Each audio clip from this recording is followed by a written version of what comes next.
Airports are strange places. They promise movement but feed on waiting. Everyone looks like they're going somewhere, but most of us are just circling, stuck between arrival and escape. That night, LAX glowed like a mechanical galaxy. The speakers hummed with flight numbers, children cried near vending machines, and tired faces glimmered under the fluorescent wash of endless travel. I was among them, first-class boarding pass in hand, business suit pressed, heart long since crumpled. I wasn't traveling for pleasure. I hadn't done that in years. The company demanded another meeting in Seattle, another set of presentations that no one would remember. My assistant had booked the flight. All I had to do was show up and pretend to care. As I stood near gate 22B, I noticed a young man a few people ahead of me. He couldn't have been more than 21. Black, lean, wearing a faded hoodie and scuffed sneakers. He carried a small guitar case slung over his shoulder. What struck me first wasn't his appearance. It was his calm. He stood with the kind of stillness that draws attention without asking for it. The gate agent, a woman with tired eyes and a too bright smile, scanned a ticket and then frowned. "Sir, this isn't your boarding group yet. We're calling Zone 1 only," the young man nodded politely. "Yes, ma'am, I was upgraded earlier. They said Zone 1. She blinked, visibly confused. "Upgraded." Her tone sharpened, disbelief bleeding into professionalism. "You're sure?" "Yes, ma'am." He turned his phone toward her, showing the digital pass. "It says right here." For a second, she hesitated, a flicker of doubt she couldn't hide. Then she called over her supervisor. A taller woman with a polished uniform and clipped confidence approached. Her smile was more of a performance. "What's the problem?" "This passenger claims he's been upgraded to Zone 1, the agent explained, still holding his phone. The supervisor gave a quick, assessing look, not at the ticket, at him. Her smile didn't reach her eyes. "Sir, this must be a mistake. Please step aside while we verify." The boy's jaw tightened. "You can scan it. It'll go through." "Sir," she said, voice suddenly firm, "I'm asking you to step aside." There was that word again. Asking. The one that always meant ordering. The people behind him shuffled, irritated. A man in a sports jacket muttered, "Unbelievable." A woman whispered, "Every time." And I just stood there, watching. My instinct was to look away like everyone else. That invisible choreography of complicity we all know by heart. But his expression stopped me. He wasn't angry. He wasn't begging. He just looked tired. Like this wasn't new. He exhaled slowly and stepped aside. Shoulders square, dignity intact but bruised. The supervisor began typing at her terminal, calling another agent to double-check. The crowd murmured.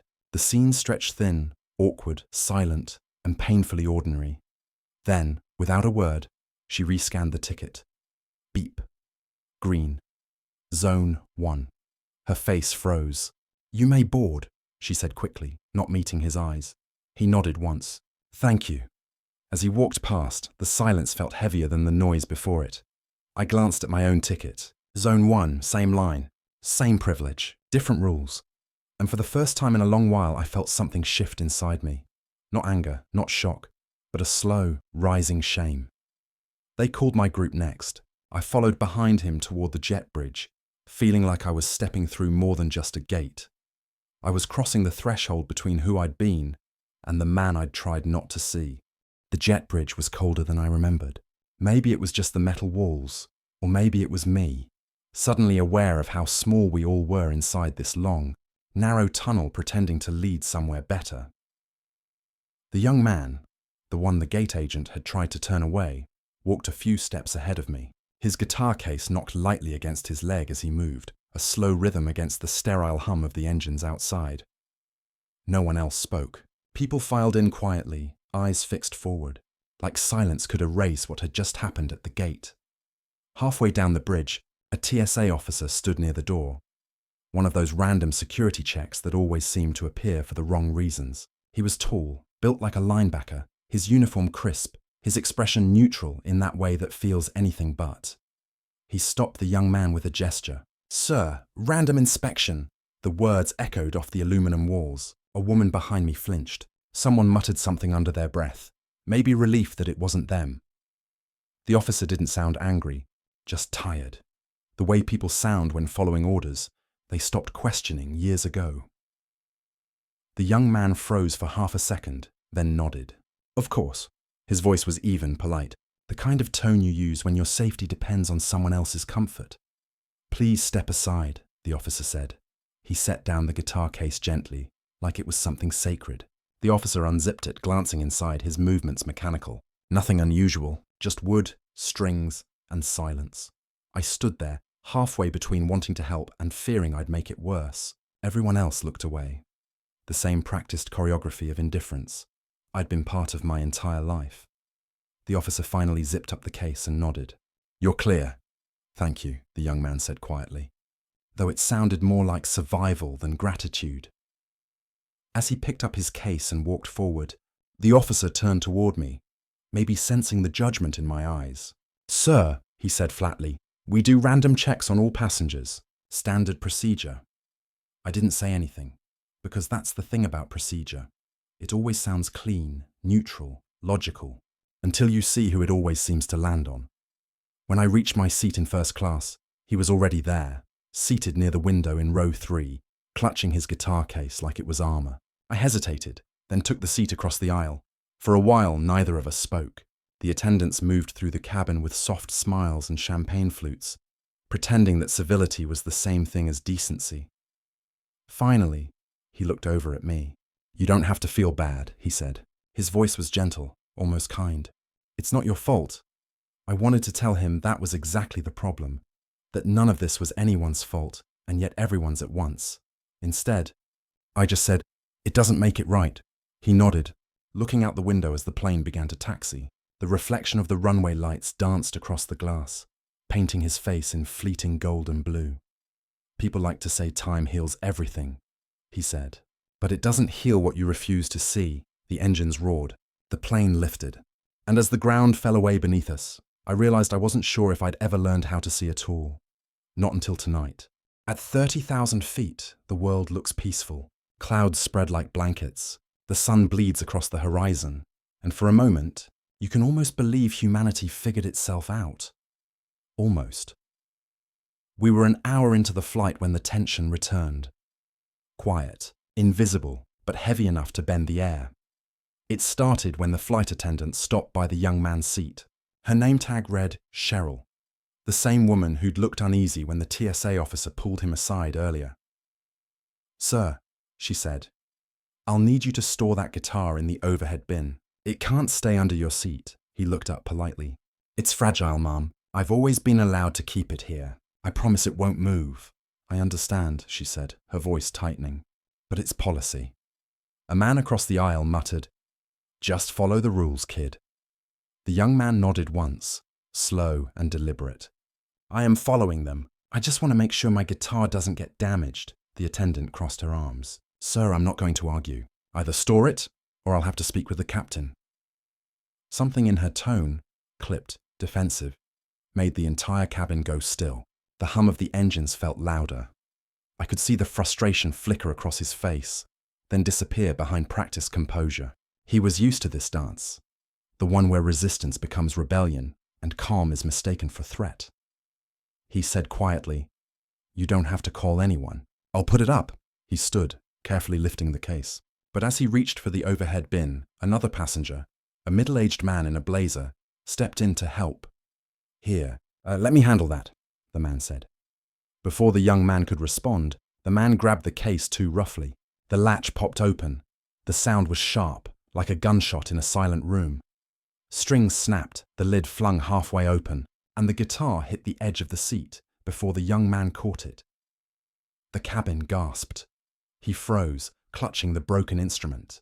For a second, everything in him seemed to collapse inward, then rebuild itself. He set the case down gently, checking the damage, his hands trembling. The attendant looked horrified, but said nothing. The man in the blazer muttered, Damn thing wasn't secure anyway. That's when I spoke. Stop! It came out louder than I expected. Every head turned. The engines hummed beneath the silence. I stood. You broke his guitar. You humiliated him at the gate. You pulled him aside for no reason. And now you expect him to just keep swallowing it. The attendant stiffened. Sir, please lower your voice. No, I said.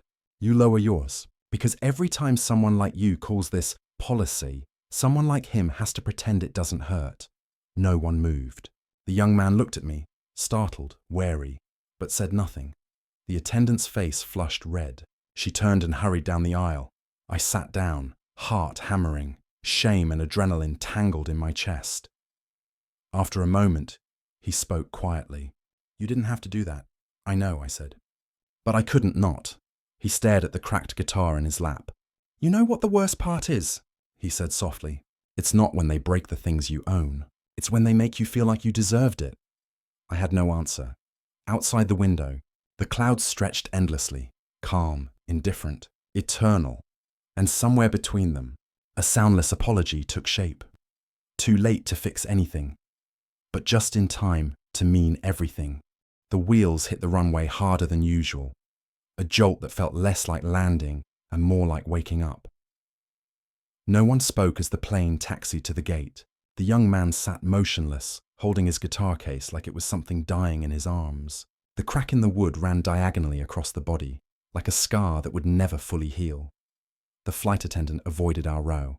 Her practiced smile had vanished, replaced by that careful, bureaucratic stillness people wear when they realize their authority might be questioned.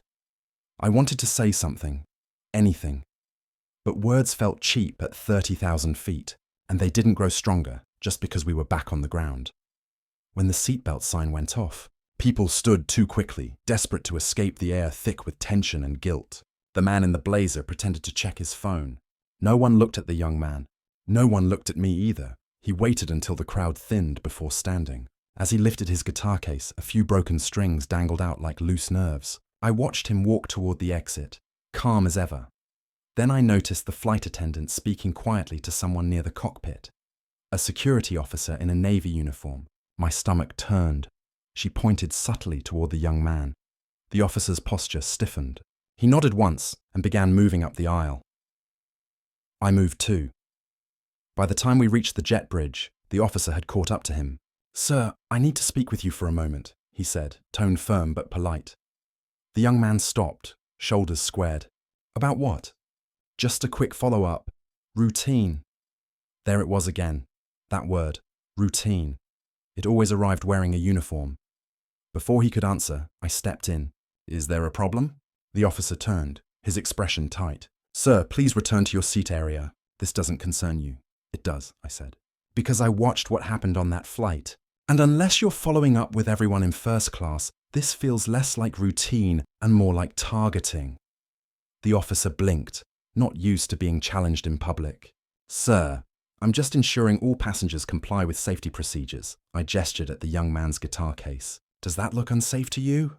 The young man spoke then, calm, steady. "It's fine," he said to the officer. "He doesn't have to—" "Yes, I do," I cut in, "because the rest of this plane is going to walk right past pretending they don't see. And I'm done pretending." For a moment, no one moved. The air hummed with that fragile tension, the moment before something breaks or changes. Finally, the officer exhaled. His voice softened just slightly. "You're free to go," he said. The young man nodded once, eyes unreadable. "Thanks." We stepped out into the terminal together, where the crowd swallowed us in its indifferent flow. For a few seconds, we walked side by side, silent. Then he turned to me. "You're not used to being the one who speaks up, are you?" I let out a short, humorless laugh. "No, I'm usually the one who looks away." He smiled faintly. "It's strange, isn't it? The moment you stop looking away, the world stops looking the same." He shifted the guitar case on his shoulder and started walking toward baggage claim. I stood there watching until he disappeared into the crowd, leaving me with the sound of rolling suitcases and overhead announcements. For everyone else, it was just another flight ending. For me, it felt like something entirely different was taking off. It was 3 days before I saw the officer again. I was back at LAX, not to fly, but to wait. For an apology I didn't know how to give, and a lesson I still didn't know how to live. The terminal looked the same, but I didn't. I moved slower. I watched more. Every face in the crowd felt like a question I hadn't answered yet. I found him near the security checkpoint, standing beside the metal detector. His name tag read Officer Daniel Brooks. He looked taller without the authority of distance, but somehow smaller up close. When he saw me, his expression flickered between recognition and unease. "Sir," he said, straightening instinctively. "Something wrong?" "No," I said. "That's the problem." He blinked. Excuse me? I gestured toward the lines of travelers snaking through security, families, students, business people, all carrying too much and understanding too little. You called what you did the other night routine, I said. But routines are just habits we stopped questioning. He stared at me for a moment, then sighed. You think I wanted that scene? You think I enjoy being the guy everyone looks at like a villain? No, I said softly. I think you're just tired. The way everyone gets tired, right before they stop noticing. He didn't answer right away. The buzz of the conveyor belt filled the silence between us. Finally, he said, I saw that kid's face afterward. The one with the guitar. You don't forget a look like that. I went home that night and tried to tell myself it wasn't personal. He paused. But maybe that's what makes it worse. Pretending it's not. I nodded slowly. Neutrality isn't protection. It's permission. He gave a humorless laugh. That sounds like something you've been rehearsing. I have, I admitted. For years. I've been rehearsing silence. Brooks rubbed the back of his neck. You know, I became a cop because my dad said it was about fairness, about helping people feel safe. Somewhere along the way, that turned into rules and reports and statistics. And fear, I said quietly. He met my eyes. Yeah, and fear.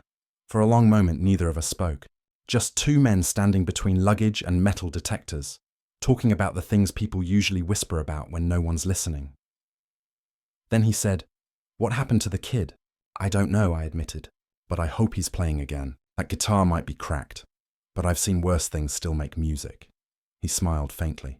You ever think maybe we're all just trying to figure out what kind of song we're in? Maybe, I said. But some of us have been out of tune for too long. He looked down at his badge. The metal caught the light.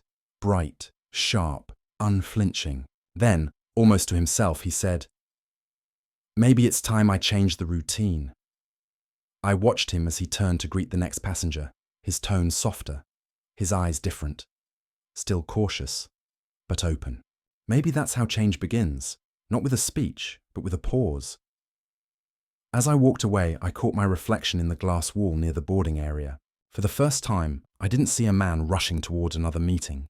I saw someone who'd finally stopped moving long enough to see where he was standing. A flight attendant's voice echoed over the intercom. Now boarding zone 1. I smiled faintly. Not this time. For once, I was already exactly where I needed to be. 3 weeks later, I was back at LAX again. Not because I needed to fly anywhere. I think I'd had enough of destinations. I came because the airport had become something else to me now. A confession booth with runways. I walked through the familiar hum of the terminal. Rolling luggage. Distant chatter. That mechanical voice announcing delays like an indifferent god. I thought about how airports are built on motion, but real change is built on pause. Near Gate 22B, where everything had started, I heard something unexpected. Music, soft at first, barely rising above the noise. Then clearer, warmer, unmistakable. A guitar. I followed the sound around the corner and froze. It was him, the young man from the flight. Sitting near the windows, guitar in hand, a small crowd gathered around him. The crack on the guitar was still there, running like a fault line across its body, but somehow it made the instrument look more alive. He was singing. His voice wasn't loud, but it carried, smooth, low, and heavy, with something honest. Every sky has its shadow, every flight its fall, but if you keep your heart open, the landing's worth it all. The lyrics hit me like turbulence I didn't brace for. People around him listened in silence. Some smiled, some filmed, others just stood still. For a place built on departures, the moment felt anchored, grounded. When the song ended, a few people clapped quietly. He nodded in thanks and began packing up his guitar. I walked closer. You fixed it, I said. He looked up and smiled faintly. Not really. I just learned to play around the crack. That sounds like a metaphor, I said. It is, he replied. Everything is if you survive it long enough. For a moment, we just stood there. Two strangers who had shared the same space once, but walked away from it differently. I never thanked you, he said finally. You don't have to, I replied. You already did, he tilted his head. How's that? You made me stop looking away. He studied me for a moment, then reached into his backpack and pulled out a folded piece of paper. He handed it to me. It's a song I've been working on. About that night, I figured you might understand it better than most. I unfolded it. The first line read, Between boarding and believing, there's a space called seeing.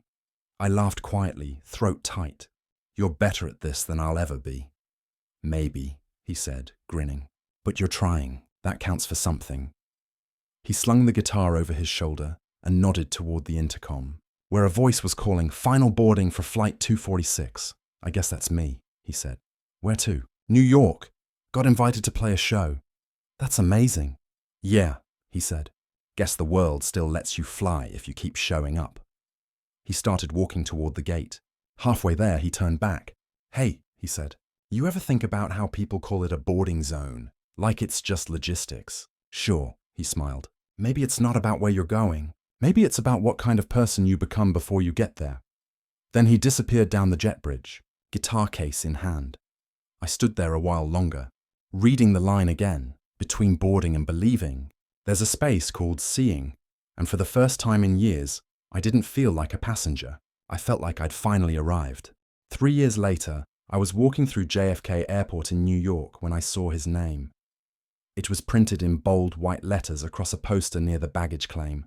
Miles Jordan. Lived tonight at the Apollo. The photo showed him older but unmistakable, confident, guitar slung over his shoulder, the faint scar of that same crack still running through the wood like a signature. I stopped in front of the poster, smiling to myself.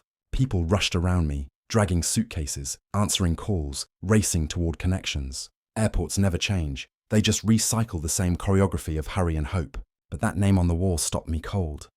Miles Jordan, the boy who had once been told to step aside, now headlining in Harlem. The irony wasn't lost on me. I walked over to the ticket counter and bought a last-minute seat to the show. It felt impulsive, but maybe some flights are. That evening, the Apollo Theatre glowed with history. Gold light spilling over the crowd, laughter and chatter filling the air. I found a seat in the back, alone, but strangely at peace. When the lights dimmed, he walked onto the stage. He didn't look nervous. He looked present, like a man who had learned how to turn every scar into a story worth telling. He strummed a few chords, testing the sound. Then he said, "This song started in an airport, at a boarding gate. Funny how life takes off in places you never meant to stay." The audience chuckled softly. I didn't. I was too busy remembering the hum of the jet bridge, the sound of his voice saying, "It just makes the cage visible." Then he started to play. Every name they tried to mispronounce, every line they told me to wait behind. I built a runway out of it, and I flew. The crowd erupted halfway through, clapping in rhythm. But I just sat there, watching him. This young man, who had once been the target of routine and policy and silence, now standing in front of hundreds, commanding not just the stage, but the narrative. When the song ended, he looked toward the back rows, almost as if he knew I was there. His eyes swept over the crowd, searching, then softened. He smiled, that same quiet, knowing smile he'd given me once at Gate 22B. After the show, I waited outside near the alley behind the theatre. When he came out, bundled in a long coat, he spotted me instantly. "Didn't think you liked concerts?" he said, laughing. "I didn't," I admitted, "until now." He leaned against the wall, breath visible in the winter air.